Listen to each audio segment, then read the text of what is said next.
Officers are having to comb through 3 different crime scenes like this to find out what led up to a deadly shooting in North Austin. Concern has led to the discovery of a murder. San Antonio police say they found a man shot to death inside his upscale apartment off of La Cantera Parkway. While considered talented, unlike many other up-and-coming rappers, Derouen was also known for being humble. Mitchell says even though Derouen was Beyonce's cousin, he never used her name to benefit him.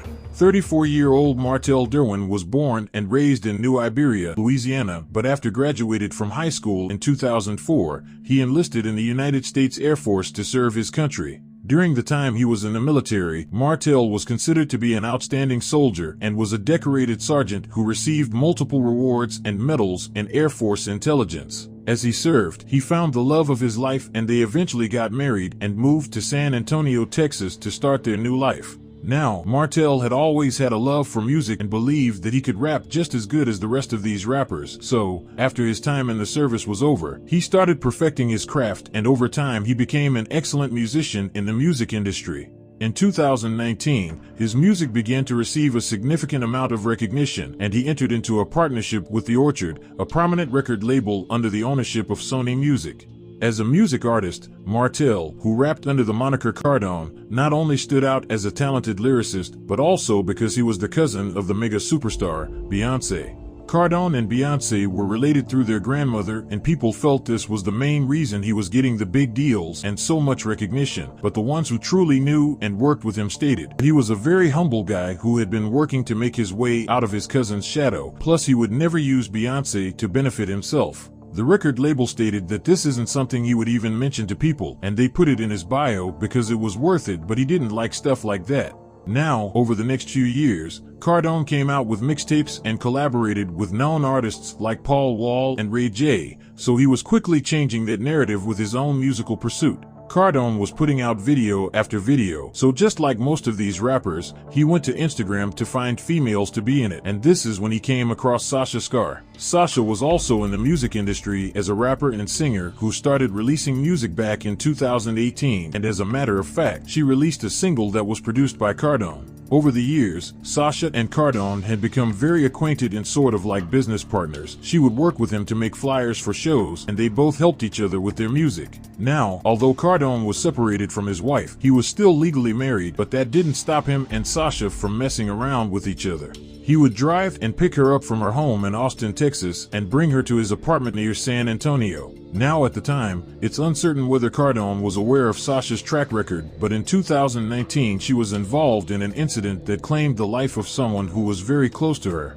On November 29, 2019, around 1:30 p.m., Sasha and her boyfriend, Andrew Bass, went to go meet a guy to pick up some marijuana, but when they got there, something had gone horribly wrong. While they were in the guy's apartment on 1003 block of Justin Lane in North Austin, her boyfriend Andrew and the person they were meeting ended up getting shot. Once the police arrived on the scene, Andrew, who was sitting in the back seat of a vehicle, had died from his gunshot wound to the chest. When Sasha was questioned, she initially told the police she didn't know what happened and that she hadn't known the victim prior to their meetup to buy weed. Shortly afterward, police got another call about a man who had been shot just a block away. Once they got there, the investigators questioned the dealer, and he told them that Sasha was the one who set up the meeting. He stated he had known her since 2018 and they would hang out occasionally and communicate via social media. He continued and said Sasha and Andrew attempted to rob him. He claimed that as they entered the apartment, Andrew shook his hand right before pointing a handgun at him and telling him don't move. This is when he reached for his own gun, but as he was doing so, Andrew grabbed him and they began wrestling on the floor. As they were tussling, he ended up getting shot, and right before Sasha and Andre left, he fired a shot back at him, hitting him in the chest. Once they left his apartment, he stumbled out to get help,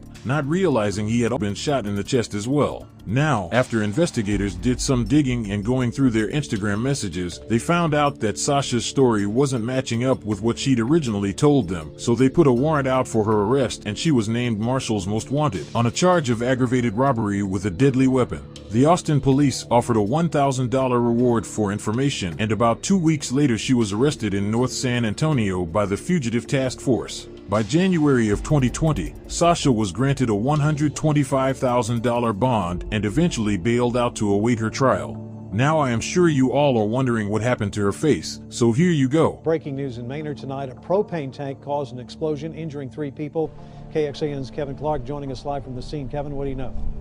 Well, again, those people, 3 people, are in critical condition, and in the last few minutes we were able to get closer as first responders have left. I know it's difficult to see, but the explosion, which we now know was the result of a propane tank, a 200-gallon propane tank. You can see down that path, awfully dark, but that's where we saw crews coming out just a few minutes ago, basically checking for a leak. We do know that 3 people, again, critically injured. 2 were airlifted to Del Seton Hospital. The other was transported in an ambulance. It's 2 men and a woman. And just to give you a sense of a timeline, when we were here about 8 o'clock, that's when we saw that helicopter airlifting the victims over to the hospital. Now, besides that accident, Sasha and Kardone continued to work together and continue their side relationship, but soon Sasha would commit a crime she wouldn't be able to escape.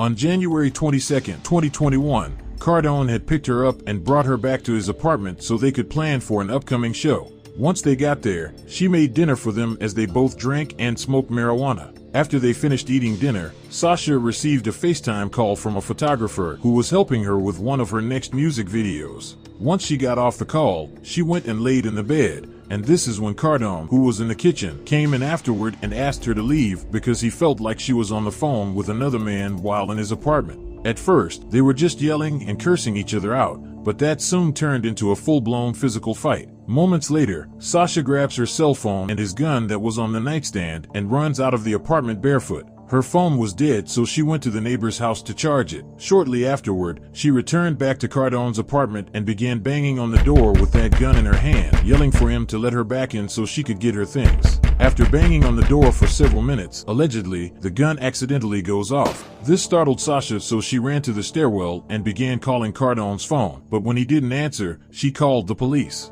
Once the operator answered, she identified herself as Kardone's wife and told them that she was locked out of her apartment and was worried that someone may be hurt inside. However, when they asked her for the apartment address, she accidentally told them the street name of where she used to live. Now, the police followed the call back to Kardone's apartment, but when they got there she was gone and no one answered the door, so they closed the call and left. About 4 days later, family members and Kardone's partners, who hadn't heard from him in a while, began to get worried, so they called the police to do a welfare check.